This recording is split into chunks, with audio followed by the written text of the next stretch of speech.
سلام، مثل سیگنال هستم. به چنل یوتیوب من و دوره ایکس3 خیلی خوش اومدید.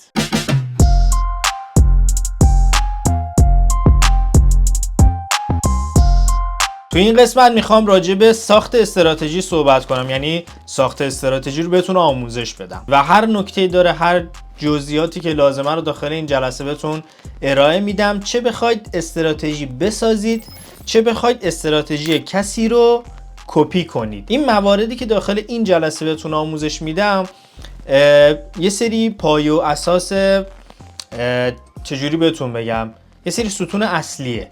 شما هر استراتژی رو بخواید استفاده کنید، کپی کنید، هر داستانی داشته باشه، کافیه بیارید بذارید داخل این فرمولا، داخل این نکاتی که بهتون میگم، میتونید اون استراتژی رو شخصی سازی کنید، کپی کنید، یا بیاید استراتژی خودتون رو با یه استراتژی دیگه ترکیب کنید و بتونید یک استراتژی جدیدی رو خلق کنید.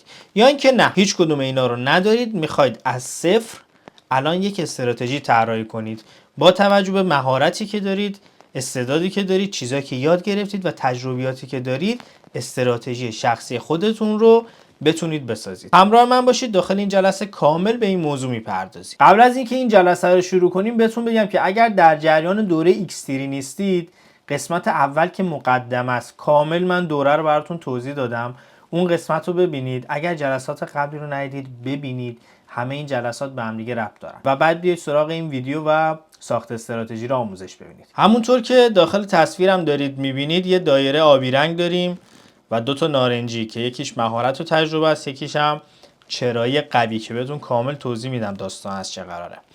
اما دایره آبی رنگ بخشای اصلیه که ما برای ساخت استراتژی باش کار داریم. چند تا مورد، این موردا رو ما باید حتما براش برنامه داشته باشیم، نباید ازش بگذریم و اگر ازش بگذریم، براش برنامه نداشته باشیم، استراتژیمون لنگ میزنه، یه جایی گیر میافتیم اگر نتونیم اینا رو حل کنیم.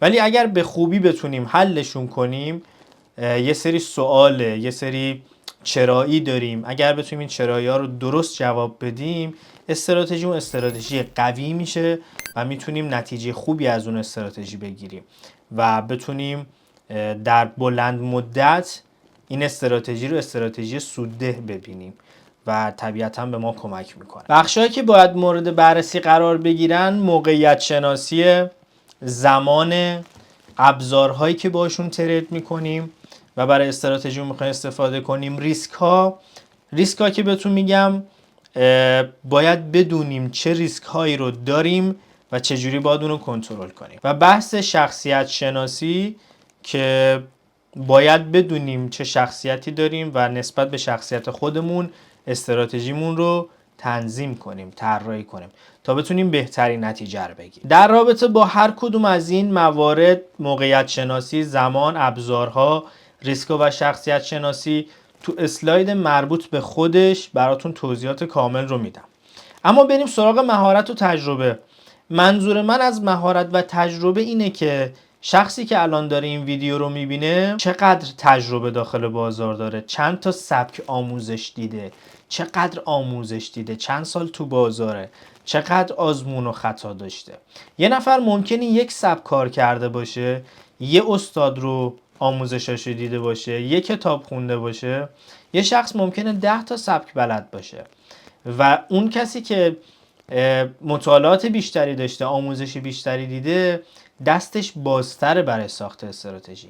ولی اون کسی که یه دوره دیده، یه آموزش دیده، یه سبک دیده، نهایت اطلاعاتی که داره و میتونه بیاره داخل استراتژی همون یه دوره است و دستش خیلی باز نیست. البته این که بهتون میگم نقطه ضعف نیست، یه آپشنه که اون فرد کمتر آپشن داره برای ساخت استراتژی، اما به مشکل نمیخوره. حتی ممکنه اون شخصی که 10 تا دوره دیده، 5 تا سبک کار کرده، کارش یکم سخت‌تر بشه، چون مدیریت اون همه مطالب و آوردنش داخل یک استراتژی کار هر کسی نیست و ممکنه یکم براتون سخت باشه.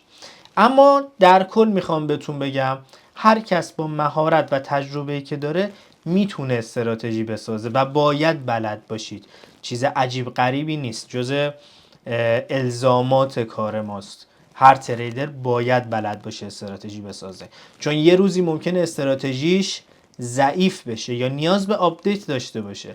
باید بدونه چجوری اون استراتژی رو تغییر بده، چجوری بهترش کنه، یا اینکه اصلا تعویضش کنه. ممکنه یه زمانی برسه بگه این استراتژی مشکل داره و من باید استراتژی رو عوض کنم. اما مبحث چرایی قوی که نوشتم، این چرایی قوی که نوشتم یعنی هر کاری که میخوایم انجام بدیم یه چرا جلوش میذاریم، یه سوال میکنیم چرا نقطه ورودم اینجا باشه، چرا نقطه خروجم اینجا باشه، چرا زمان معاملم اینجا باشه، چرا از این ابزارها استفاده کنم. همین مواردی که رو صفحه براتون گذاشتم، مثلا موقعیت شناسی، ریسک ها، شخصیت شناسی. چرا این شخصیت، چرا این ریسک، چرا این ابزار.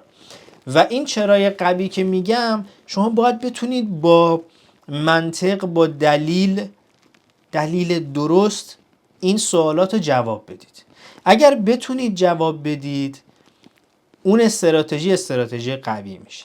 اما اگر جوابی براش نداشته باشید یا جوابتون منطقی و با دلیل و مدرک نباشه، اون استراتژی ضعیف میشه، اون استراتژی ضربه میخوره و به قول معروف شما نمیتونید چشم پوشی کنید از این. باید بتونید اون تیکه های پازل رو قشنگ کنار همدیگه بچینید و این چرایی ها رو به خوبی بتونید جواب بدید. اما اسلاید بعدی ستونهای اصلی استراتژی. ستونهای اصلی که میگم یعنی خود استراتژی، معنی و مفهومی که داره چیه؟ نقطه ورود، نقطه خروج و حد ضرر.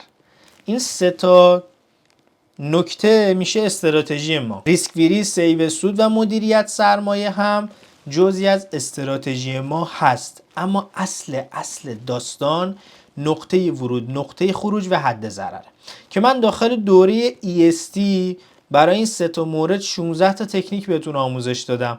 حتی اگر آموزش ندیده باشید میتونید برید دوره EST رو ببینید و این 16 تا تکنیک رو داخل این جلسه و این دوره استفاده کنید، یعنی بهتون کمک میکنه. اگرم که خودتون تجربه کافی رو دارید، مهارت دارید، میتونید از تجربه خودتون استفاده کنید، اصلا مشکلی نداره. اما خب راجع به ساخت استراتژی ما این سه تا مورد رو نیاز داریم با دلیل و مدرک و به قول معروف یه چیزی که نشون بده این حرکت درسته. برای چرایی قوی که بهتون گفتم، نقطه ورود، نقطه خروج و حد ضرر، بتونیم اون چرایه رو به خوبی جواب بدیم. و بعدش هم مباحث ریسک فری، سیو سود، مدیریت سرمایه که باید تعیین کنیم براش. اما کادر بالا که نوشتم کندل، حمایت مقاومت داینامیک و استاتیک، اینو چرا من جزء ستونهای اصلی استراتژی گذاشتم؟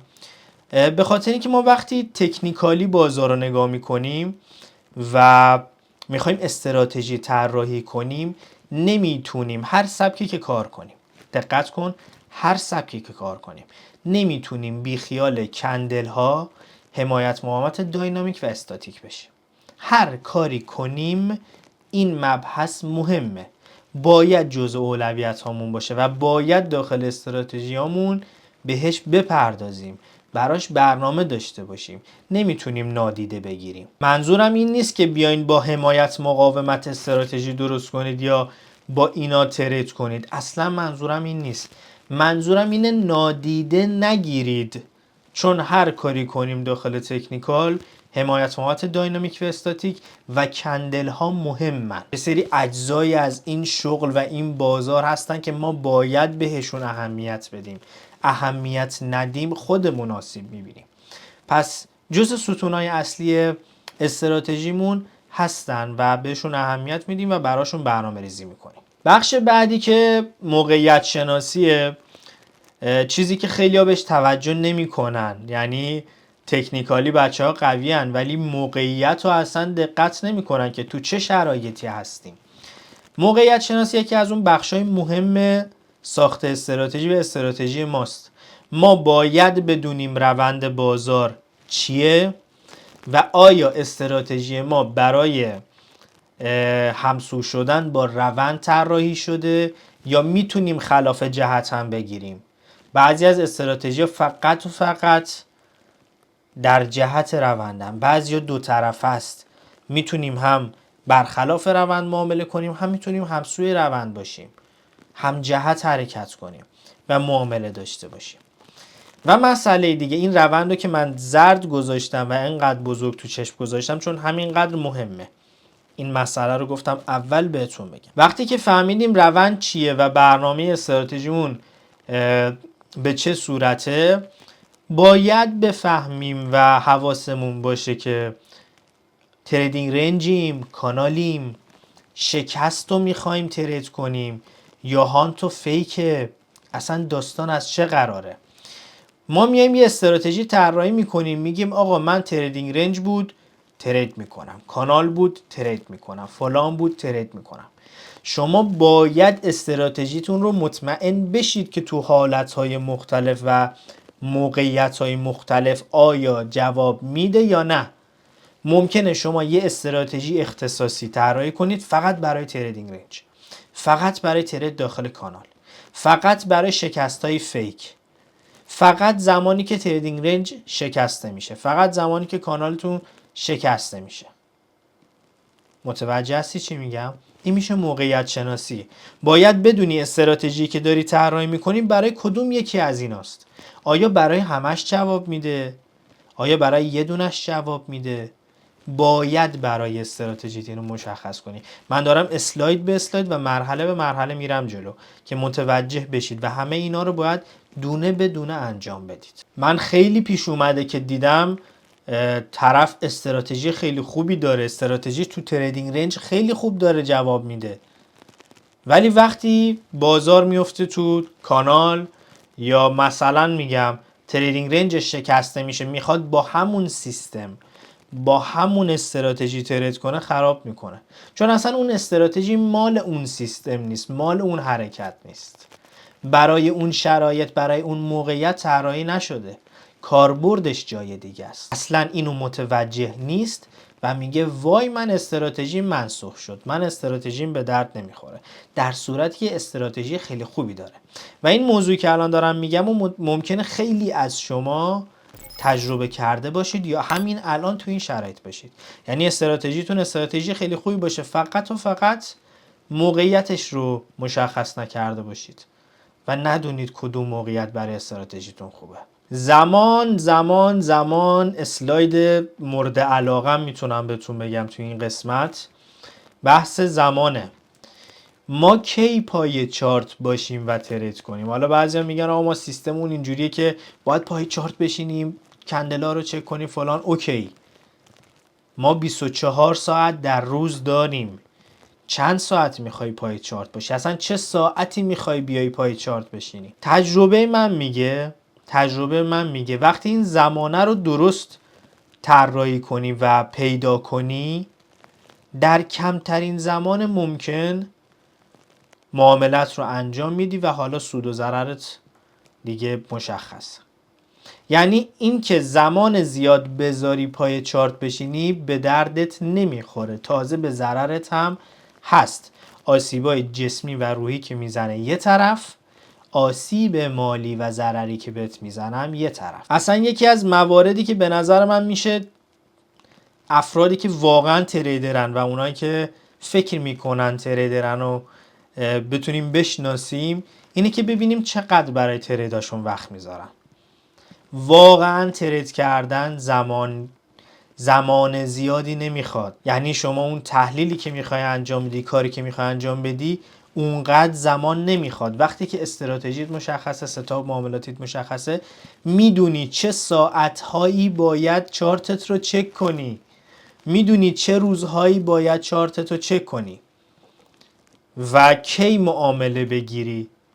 حالا اونایی که مثل من ستن فوریتن، بعد معامله دیگه اصلا چارت رو نگاه نمی کنن یه طرف، اونایی هم که نیاز دارن مدیریت کنن یه طرف، اصلا مشکلی نداره. بحث من اینه که چه زمانی رو اختصاص بدیم برای ترید کردنمون و پای چارت بودنمون. کادر سفید رنگ رو ببینید، تایم فریم، روز و ساعت معامله.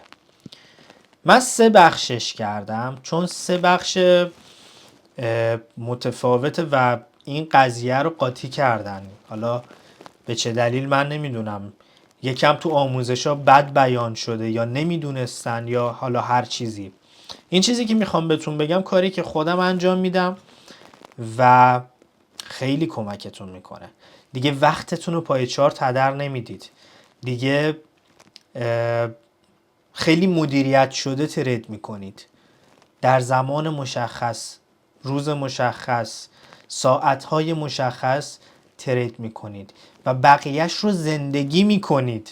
به کارهای دیگه‌تون میرسید. لایف استایلتون رو خیلی قشنگتر میکنه و کیفیت معاملاتتون رو میبره بالاتر. این خیلی مهمه. عکس اولمون تایم فریم نوشتم مساویه با انتخاب ساختار و محیط ترید.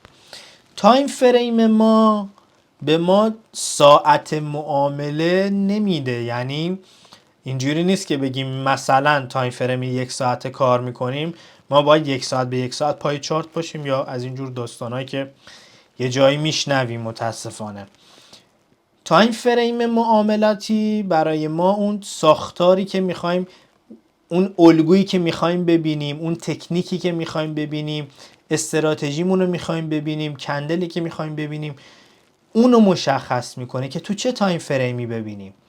ممکنه یه نفر دیدش داخل 5 دقیقه خوب باشه، با نوسانات 5 دقیقه اوکی باشه، یه نفر 4 ساعته اوکی باشه، یه نفر روزانه اوکی باشه، یه نفر هفتگی اوکی باشه، یه نفر 15 دقیقه اوکی باشه. متفاوته و دست خودتونه.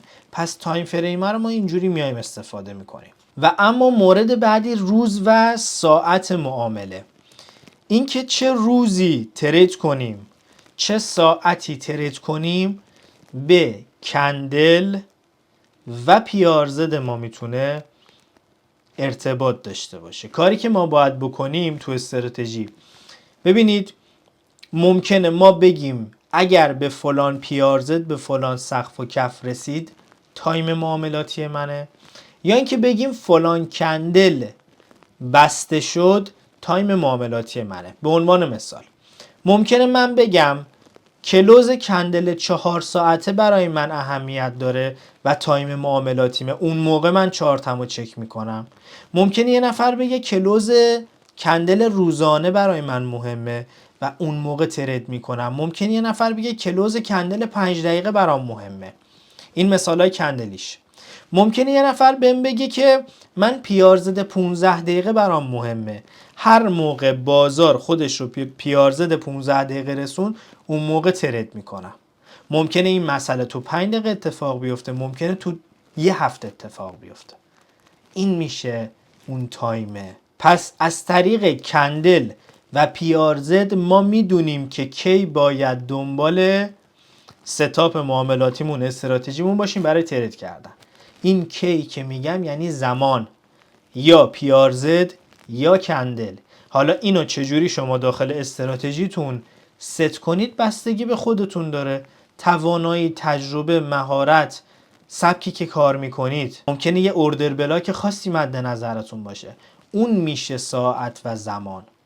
حالا یکم تجربتون بره بالاتر، حتی ممکنه تا حدودی بدونید که مثلا با 2 تا کندل دیگه خودش رو به اون پیارزد میرسونه، یا مثلا 8 ساعت باید زمان بذارید تا خودش رو به اون پیارزد برسونه، یا اون کندلی که میخواد بسته بشه رو مشخص کنید، بگید دیگه من تا اون کندل بسته نشه اصلا 4 تا نگاه نمی کنم. و این زمان رو به شما میده، مدیریت میکنید و خیلی راحت تری دیگه وقتتون رو پای چارت هدر نمید. و اما مورد آخر تقویم که نوشتم، روزهای مهم هفته و ماه یا هفته های مهم ماه. میتونه روزایی باشه که خبر هست، ممکنه روزای عادی باشه، ممکنه آخر هفته ها باشه، اول هفته ها باشه، ممکنه آخر ماه باشه، اول ماه باشه، وسط ماه باشه. باید دلیل و مدرک داشته باشی براش. مثلا بگیم من 2 روز آخر هفته رو ترید میکنم به این دلیل و به این دلیل. بابا ما 7 روز در هفته داریم، 30 روز 31 روز در ماه داریم، همه‌شو قرار نیست پای چارت بشیم. باید بدونی کدوم روزا مهمن اون روزا ترید کنی.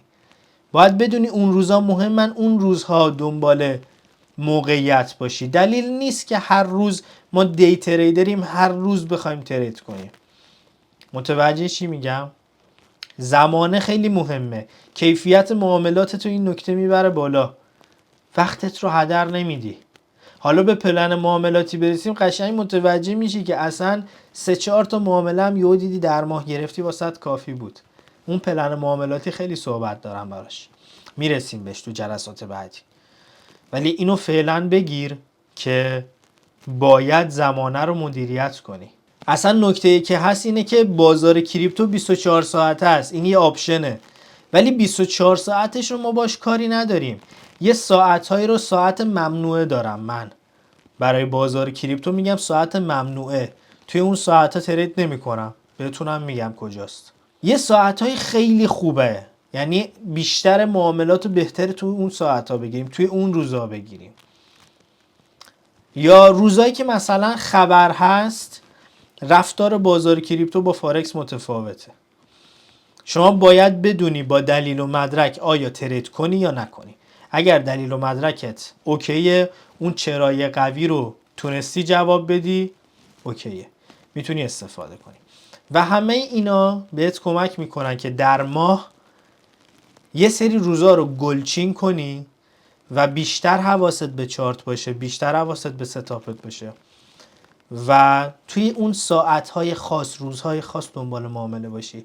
کیفیت معاملاتت میره بالاتر، تمرکزت میره بالاتر، وقتتو هدر نمیدی، خسته نمیشی، روحیت بهتره، با استرس کمتری ترید میکنی و در نتیجه کیفیت معاملات وحشتناک میره بالا. رسیدیم به بخش ابزارها، چیزایی که ما در اختیار داریم که ترید کنیم. حالا هر شخص نسبت به سبکی که کار میکنه ممکنه ابزارهای متفاوتی داشته باشه، اندیکاتور داشته باشه، پرایس اکشن باشه، الگوی خاصی باشه، متفاوته. همه اینا رو من گذاشتم تو دسته ابزارها. مهمترین نکته‌ای که هست اینه که ما کجا و در چه زمانی از این ابزارها استفاده کنیم. ممکنه من 10 تا ابزار داشته باشم، کجا ازش استفاده کنم و در چه زمانی ازش استفاده کنم خیلی مهمه. ممکنه مکدی و RSI رو من تو یک موقعیت خاص استفاده کنم، توی موقعیت خاص دیگه از فیبوناچی و ایچیموکو استفاده کنم. نه اینکه بیام همشون رو قاطی کنم و یه نسخه رو واسه همشون بپیچم. این اشتباهه. این بهتون ضربه میزنه. یکی از دلایلی که خیلی از بچه‌ها من دیدم مشکل دارن اینه که این تکنیک ها رو بلدن، اندیکاتورهای مختلف دارن، خوبم بلدن، مسلطن، سبک‌های مختلف آموزش دیدن، اما نمیدونن کجا از چی استفاده کنن، در چه زمانی استفاده کنن. اگر اینو بیارید داخل کاغذ بنویسید، روی کاغذ بنویسید و مشخص کنید که از این ابزار باید در اینجا استفاده کنم، در این زمان استفاده کنم، کیفیت معاملاتتون وحشتناک میره بالاتر، وحشتناک میره بالاتر. چون میدونید باید چی کار کنید. شما مثال بخوام براتون بزنم، مثال ورزشی میزنم. شما با کفش فوتبال نمیتونید برید توی سالن بازی کنید یا با کفش سالن برید روی چمن بازی کنید، کیفیت متفاوته. یا با دمپایی بری بازی کنی، شرایط متفاوته دیگه. این دقیقا همینه. هر چیزی رو باید تو جای خودش استفاده کنی، اون موقع میبینی چه کیفیت فوق‌العاده‌ای داره. و در نهایت همه این نکاتی که روی کاغذ نوشتی باید اولویت بندی کنی. داخل استراتژیت کدوم اندیکاتورا، کدوم تکنیک، کدوم نکته اولویت داره.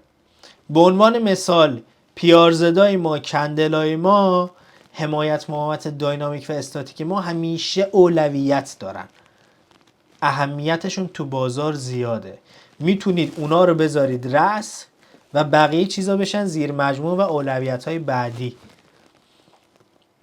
این دیگه بستگی به خودتون داره، البته اون سبکی که کار میکنین چیزی که هست، ولی پیشنهاد منه که این قضیه رو حواستون بهش باشه. پس اولویت بندی هم خیلی مهمه. من 20 تا اندیکاتور دارم، 20 تا ابزار دارم، کدوم استفاده کنم؟ باید اولویت بندی کنی. و استراتژی تو نسبت به همین طراحی کنی. شاید از اون 20 تا 2 تاشو بخوای استفاده کنی، 2 تاش رو میذاری داخل این استراتژی، بقیه‌شون مال یه استراتژی دیگه هستن، جای دیگه استفاده میکنی. و دوباره این قضیه بهتون کمک میکنه که استراتژیتون خیلی دقیق تر بشه، درست تر کار کنه، باگ کمتری داشته باشه. و اما رسیدیم به بخش ریسک ها. ریسک پوزیشن ببینید، ما وقتی استراتژی رو میایم طراحی میکنیم، مثلا میگیم 10 تا مورد داخل استراتژی من است که اگر اتفاق بیفته ستاپ معاملاتی من اتفاق افتاده و من وارد معامله میشم، ترید میکنم، این استراتژی منه. شما باید ببینید از این 10 تا مورد چند تاش تیک خورده. یه نکته مهم میخوام بهتون بگم، دوچار کمالگرایی نشید. مثلا اگر استراتژیتون 10 تا مورد باید تیک بخوره تا اون استراتژی اتفاق بیفته، ولی 6 تا بوده، 7 تا بوده، 8 تا بوده، به نظر من ترید داشته باشید. همیشه بازار نمیاد اون 10 تا مورد رو براتون تیک بزنه. کمالگرایی بهتون خیلی آسیب میزنه، فرصت‌های زیادی رو ازتون میگیره، اعتماد به نفستون رو ممکنه بگیره. حواستون به این مسئله باشه. پس ریسک پوزیشنمون میشه این، و باید بدونیم که مثلا 5 تا از اون 10 تا تیک خورد چقدر برامون ریسک داره، رو چه قدرش حساب کنیم. مثلا من گفتم 6 تا، آیا ریسکش خوبه یا نه، یا نه نیاز داری 7 تا تیک بخوره، 8 تا تیک بخوره. این میشه ریسک پوزیشن ما. این موضوعی که من اینجا نوشتم ریسک حساب، میتونیم تو بخش پلن معاملاتی اونجا راجبش صحبت کنیم، یعنی میتونست اونجا باشه ولی من گفتم داخل این قسمت هم براتون بذارم. ریسک حساب یعنی هر پوزیشن چند درصد حسابو درگیر میکنه. خب این بستگی به مدیریت سرمایه ما داره، ولی من دوست دارم داخل قسمت استراتژی بیان بشه، داشته باشیم، راجبش فکر کنی، ولی داخل پلن معاملاتی اصل موضوع اونجا بررسی میشه که تو جلسه مخصوص به خودش هم حالا راجبش صحبت میکنیم. اما راجب تعداد پوزیشن در ماه، استراتژیمون باید بدونیم در ماه چقدر بهمون موقعیت میده، کمترین حالت ممکن رو باید بدونیم. چرا برای ما مهمه که بدونیم چند تا پوزیشن در ماه به ما میده؟ به خاطر اینه که ممکنه استراتژی شما بر پایه مثلا میگم کلوز هفتگی باشه، بر پایه کلوز روزانه باشه. شما در ماه 4 تا هفته بیشتر نداری، از این 4 تا هفته چند تاش میخواد بهت موقعیت بده؟ 30 روزی که در ماه داری چند تا موقعیت میخواد بهت بده؟ میدونی چی میگم؟ یا اون پیار زدی که مشخص میکنی ستاپ معاملاتیت بر اساس چی بوده و فکر میکنی چقدر بهت موقعیت بده. یه سری از ستاپ های معاملاتی رو وقتی نگاه میکنی، استراتژی رو نگاه میکنی، متوجه میشی که این استراتژی که کم بهت موقعیت میده. حالا وین ریت و ریسک به ریواردش بماند، کم بهت موقعیت میده. ما باید بدونیم که استراتژیمون تعداد پوزیشنی که به ما میده در ماه زیاده یا کمه. وقتی کمه ممکنه بخوایم با مدیریت سرمایه متفاوتی باش رفتار کنیم و ترید داشته باشیم. وقتی زیاده ممکنه جور دیگه‌ای براش مدیریت سرمایه داشته باشیم. پس این قضیه مهمه و باید داخل استراتژی بررسی بشه. و اما ریسک به ریوارد و وین ریت که میتونم بهتون بگم مهمترین نکته توی این اسلایده که برای رشد حساب بهش نیاز دارید. یعنی شما مدیریت سرمایه رو که رعایت کنید، مدیریت سرمایه درست داشته باشید، ریسک به ریوارد و وین ریت شما به شما کمک میکنه که بتونید حسابتون رو رشد بدید. ریسک به ریوارد و وین ریت شما باید یه چیز معقولی باشه. 2 تا 4 تا حساب کتاب داره. من داخل دوره مقدماتی هر دو مورد رو براتون آموزشش رو کامل گذاشتم. یه جدوله و داخل جدول بهتون توضیح دادم که ریسک به ریوارد و وین ریت رو ما چجوری باید حساب کتاب کنیم، ببینیم باید چی کار کنیم با توجه به مدیریت سرمایه و چجوری به ما کمک میکنه که حسابمون رشد کنه. پس ریسک به ریوارد و وین ریت استراتژی هم مهمه بک تست باید بگیریم ببینید به چه صورته، بعد تو لایو بازار تستش کنید. هر دو رو باید داشته باشید. فقط به بک تست اکتفا کردن بهتون کمک نمیکنه. اما مورد آخر تو این اسلاید که نوشتم بعد از استاپ یا تارگت، یعنی معاملمون سود شد یا ضرر شد، چه اتفاقی میفته؟ چه اتفاقی میفته به این معنیه که بعد از اون آیا ما میایم معامله خلاف جهت میگیریم، یعنی برخلاف اون معامله ترید میکنیم، یا نه همراه همون روند دوباره ترید میکنیم، یا اینکه نه بعد از اینکه تارگت یا استاپ خورد نباید ترید کنیم تا دوباره ستاپ معاملاتیمون شکل بگیره، اتفاق بیفته، یعنی زمان لازمه. مثلا من یکی از استراتژیایی که خودم دارم زمان لازم داره.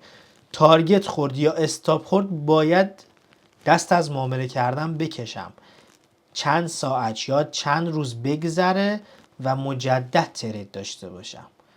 این نکته مهمیه که فکر میکنم بهش توجه نشده. شما توجه کنید و بنویسید.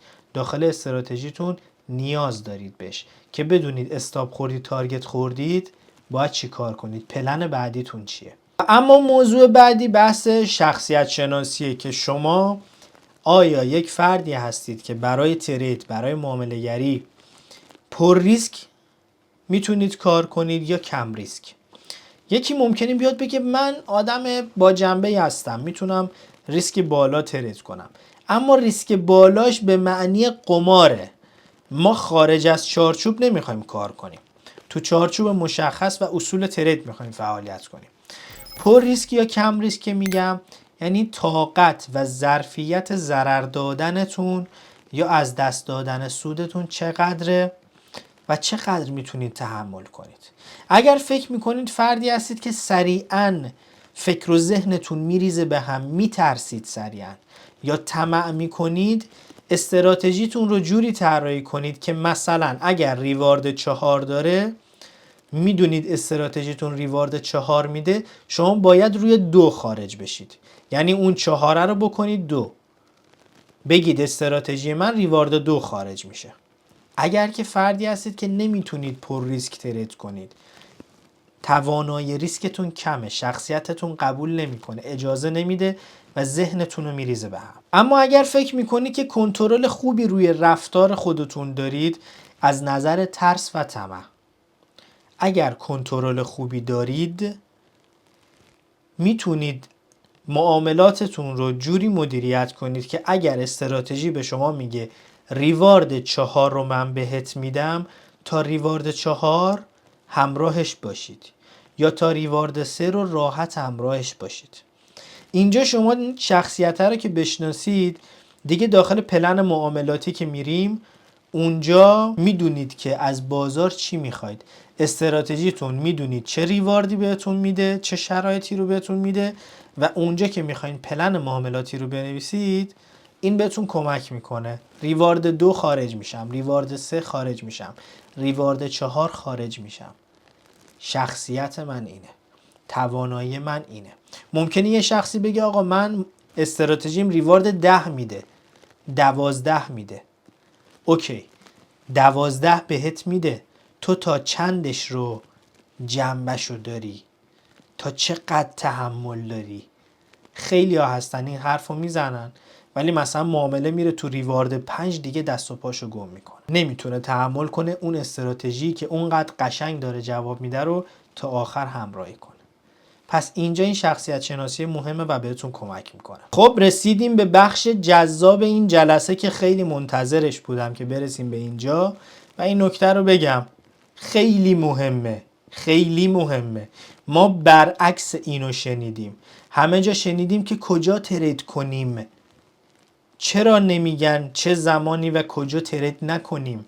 دلیل ضرر دادن خیلی از ماها اینه که نمیدونیم کجاها نباید ترید کنیم، چه زمانی نباید ترید کنیم. این یک بخش مهمی داخل استراتژی ماست که باید بتونیم بهش جواب بدیم. اون چرایی قوی بود بهتون گفتم، باید بتونیم قوی بهش جواب بدیم.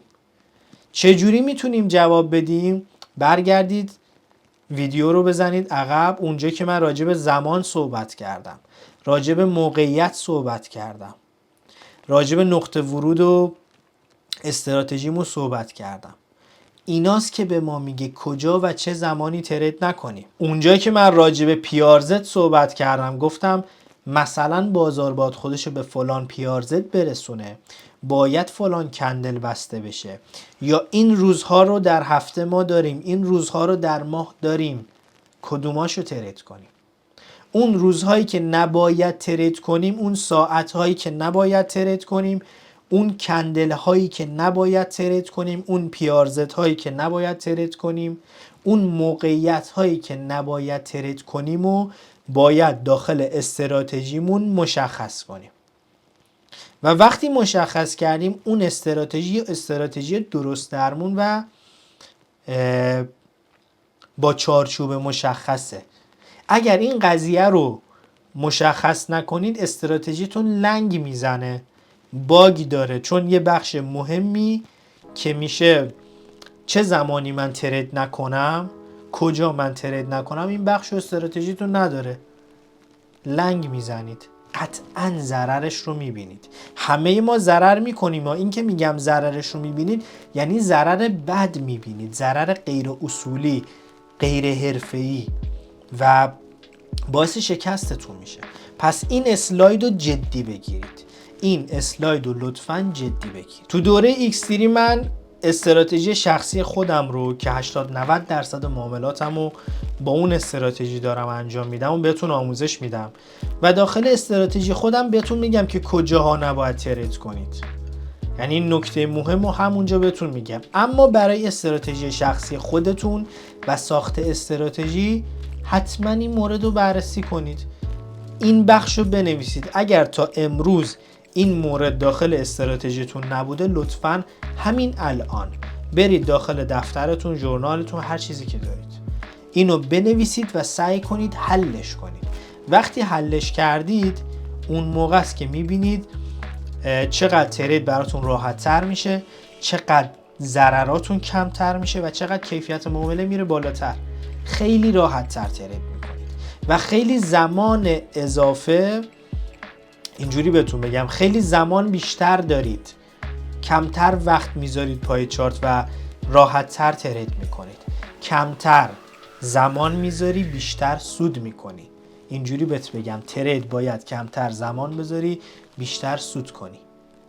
کار بیشتر اینجا جواب نمیده، زمان بیشتر اینجا جواب نمیده. فکر کنی بیشتر وقت بذاری پای چارت بشینی بیشتر پول در بیاری، اینجا جواب نمیده. سیستم شغلی ما، کار ما، حرفه ما فرق داره با بقیه، به خاطر همینم پولش فرق داره.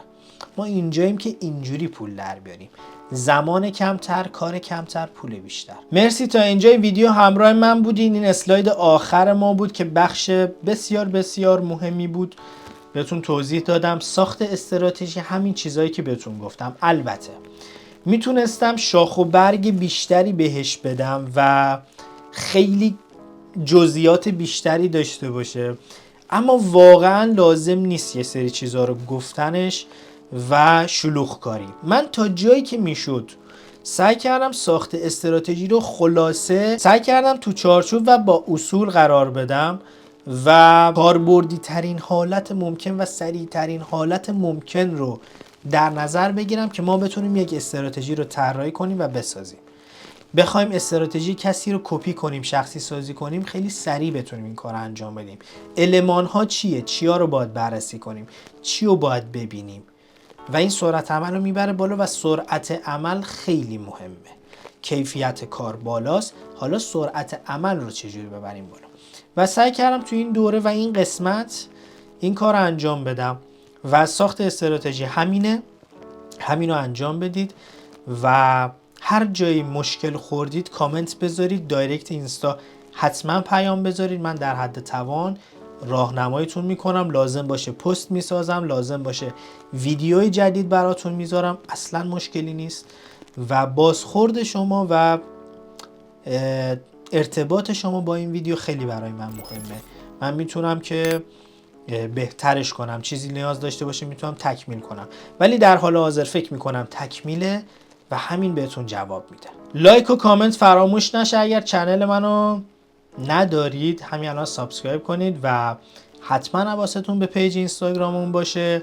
دوره ایکس‌تری ادامه داره، این بخش تموم شد و اگر در جریان دوره ایکس‌تری نیستین باز هم تاکید میکنم قسمت مقدمه رو ببینید تا متوجه بشید داخل این دوره چه هدف فوق‌العاده‌ای داریم و چه کار خفنی داریم انجام میدیم که میدونم به درد خیلی ها میخوره. هر کسی که به صورت حرفه‌ای دنبال اینه که داخل بازار کریپتو فعالیت کنه، به عنوان تریدر و درآمد از بازار داشته باشه، درآمد از ترید داشته باشه، دوره ایکس‌تری بهش کمک میکنه.